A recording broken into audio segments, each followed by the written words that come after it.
नमस्कार, आपलं मनपूर्वक स्वागत. इयत्ता 5वी, विषय मराठी, पाठ क्रमांक 4, सावरपाडा एक्सप्रेस, कविता राऊत. दुर्गम भागातील रस्ते म्हणजे मातीचा धुराळा, पाण्यासाठी वणवण करणे हा रोजचा दिवस. अशा प्रतिकूल परिस्थितीत कुरकुर न करता, हार न मानता जीवन जगणे म्हणजे एक दिव्यच. अशा खेड्यापाड्यांमध्ये गुणवत्ता असते, पण ती शोधावी लागते. असाच एक डोंगरदऱ्यांनी वेढलेला आदिवासी पाडा. पाण्याच्या शोधासाठी तिथे मैलोनमैल भटकंती करावी लागे. त्याच आदिवासी पाड्यावर अनवाणी पायांनी चालणारी, लाकूड फाटा गोळा करणारी एक मुलगी, तिने राष्ट्रकुल आणि आशियाई क्रीडा स्पर्धेत भारताचा दबदबा निर्माण केला आणि ऑलिम्पिक स्तरावर झेप घेतली. या आंतरराष्ट्रीय धावपटूचे नाव आहे कविता राऊत आणि त्या पाड्याचे नाव आहे सावरपाडा. हा पाडा नाशिक जिल्ह्यातील त्र्यंबकेश्वर तालुक्यात आहे. कविताचे बालपण निसर्गाच्या सानिध्यात गेले. तिची आजवरची वाटचाल एक दीर्घ साधना बनली आहे. राष्ट्रकुल क्रीडा स्पर्धेत कांस्य आणि आशियाई क्रीडा स्पर्धेत रौप्य व कांस्य अशी पदके कविताने पटकावली. लागोपाठच्या या दोन्ही स्पर्धांमध्ये भारताचे नाव उंच करणारे धावपट्टू म्हणजेच सावरपाडा एक्सप्रेस कविता राऊत. चीनमधील गुआंगझू येथे झालेल्या आशियाई क्रीडा स्पर्धेत 10,000 मीटर धावण्यात कविताचे सुवर्ण पदक अवघ्या सेकंदाने हुकले. पण त्या प्रसंगी कविताची समजूत तिच्या आईने काढली. आईच्या शब्दांनी कविताला दिलासा मिळाला. अवघ्या 4थी शिकलेल्या आईच्या समंजस शब्दांनी कविताला आजवर अनेक कठीण प्रसंगी आधार दिला आहे. कष्टप्रद अनुभवांमुळे कविताचे पाय कणखर बनले. नाशिक जिल्हास्तरीय शालेय क्रीडा स्पर्धेत कविताने धावण्यात प्रथम क्रमांक मिळवला. पण कविताचे वेगळेपण तिचे वडील रामदास आणि आई सुमित्रा यांना फारशा तीव्रतेने त्यावेळी जाणवले नाही. कविताच्या पायांमधील चमकदार दौड हेरली ती प्रशिक्षक विजेंद्र सिंग यांनी. त्यांनी कविताच्या आई वडिलांची मानसिकता तयार केली आणि तिला नाशिकच्या भोसला मिलिटरी स्कूलच्या मैदानावर तंत्रशुद्ध पद्धतीने धावण्याचे धडे देण्यास सुरुवात केली. बूट घालून धावणे कविताला अवघड वाटायचे, कारण लहानपणापासून अनवाणी धावण्याचीच तिला सवय होती. विजेंद्र सिंग यांनी तिच्याकडून बूट घालून धावण्याचा सराव नियमितपणे करून घेतला. हिऱ्याला पैलू पाडल्यावर त्याचे तेज अधिकच फैलावते, तर तिच्या बाबतीत झाले. गुजरातमधील गांधीनगर येथे झालेल्या राष्ट्रीय पातळीवरील शालेय स्पर्धेत धावण्यात रौप्य पदक मिळवून तिने यशाचा आरंभ केला. पुढे मग नाशिक येथे सराव आणि हर्सुल येथे शिक्षण अशी कसरत कविता करत होती.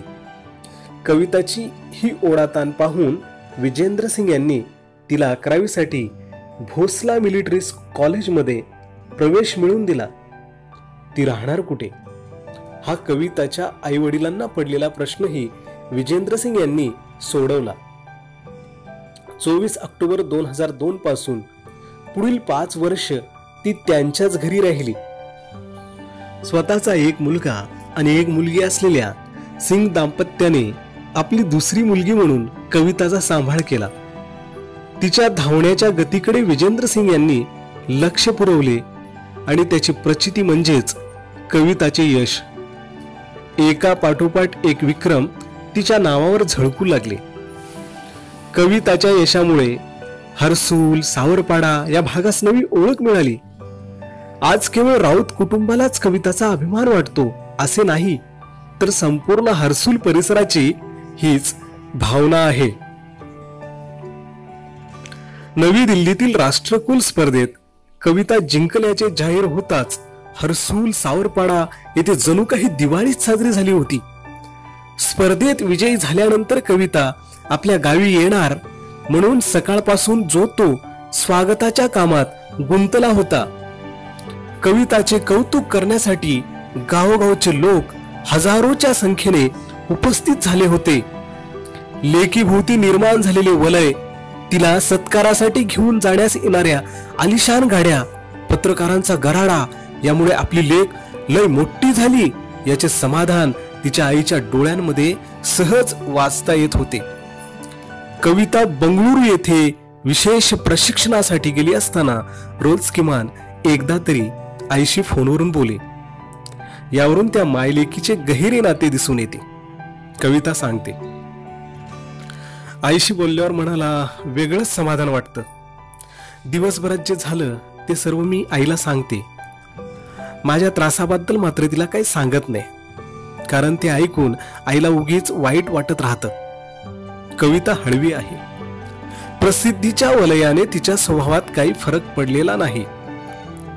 बाप लेकीच्या नात्यातील विनही तितकीच गहिरी.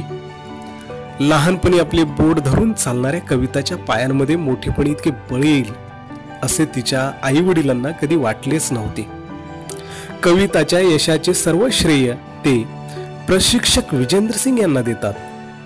जेव्हा कविता प्रतिकूल आर्थिक परिस्थितीशी झगडत होती तेव्हा तिला आर्थिक मदत मिळावी म्हणून जो भेटेल त्या प्रत्येकास विनंती करण्यात विजेंद्र सिंग यांनी कोणताही कमीपणा वाटू दिला नाही. तेव्हा त्यांनी कमीपणा वाटू दिला असता तर कदाचित आज कविता या स्थानापर्यंत पोहोचू शकली नसती. गेल्या काही वर्षांपासून कविता कुटुंबापासून दूर राहत असली तरी तिने सर्वांचे प्रेम जपले आहे. घरचे सण समारंभ, उत्सव यामध्ये प्रत्यक्ष सहभागी होता येत नसल्याची खंत कविताला वाटते. बंगळुरूच्या क्रीडा केंद्रात कविताला तिच्या आवडीच्या अजून एका गोष्टीपासून दूर राहावे लागे, ती म्हणजे वांग्याची भाजी आणि नागलीची भाकरी. कवितामुळे सावरपाड्याचे नाव आज सर्वदूर पसरले आहे. कविता तिथल्या मुलामुलींसाठी आदर्श ठरली आहे. आज कविता भारतातील अव्वल धावपटू आहे. पी.टी. उषा या धावपटूला ती आपला आदर्श मानते. ती खूप मेहनती आहे. धावण्याचा सराव ती मनापासून करते. आपल्या प्रशिक्षकांनी दिलेल्या छोट्या मोठ्या सूचनांचे कटाक्षाने पालन करते. कविताचे म्हणणे आहे, मेहनत करणे आपल्या हातात असते. मेहनत हाच उद्दिष्टाकडे, ध्येयाकडे नेणारा महामार्ग आहे. हा महामार्ग आपल्याला यशाकडे नेतो. आपले जीवन आपणच घडवतो. कोणत्याही खेळाडूसाठी शारीरिक तसेच मानसिक तंदुरुस्तीही महत्वाची असते. कविता सरावात कधीच कसूर करत नाही. कविताची इतर झगमगाटी गोष्टींकडे लक्षही नसते. खेळाचा सराव चालू असतानाच यशवंतराव चव्हाण महाराष्ट्र मुक्त विद्यापीठामुळे तिच्या शिक्षणातही खंड पडला नाही. कविता ही तिच्या जीवन प्रवासाची नायिका आहे.